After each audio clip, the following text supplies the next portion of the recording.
রাজনীতি এটা খুব দরকার। ফকির নীতি হবে না রাজনীতি হবে? ফকির নীতি কেন হবে? রাজনীতি হবে। আমাদের চট্টগ্রামে একটা কথা আছে, হামাজ্জার টুকুর টাকুর বান্যার টুকুর টাকুর হামাজ্জার একবারই।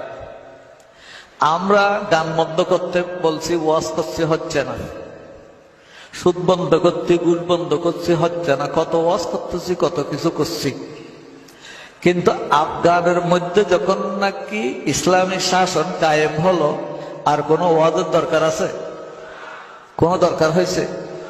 আমরা এত কিছু করার পরও এইদিকে করলে এইদিকে ছুড়ে, এইদিকে করলে এইদিকে ছুড়ে, এইদিকে করলে এইদিকে ছুড়ে। আফগান যখন ইসলামী শাসন হয়েছে, আর কিছু করার দরকার হয়েছে না? হয়ে গেছে।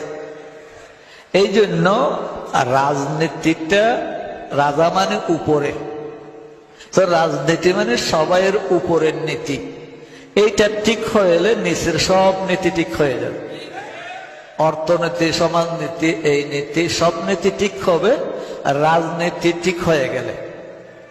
কথা বুঝাচ্ছে তো? তবে রাজনীতিটা কি ইসলামের মূল জিনিস না ইবাদত মূল জিনিস?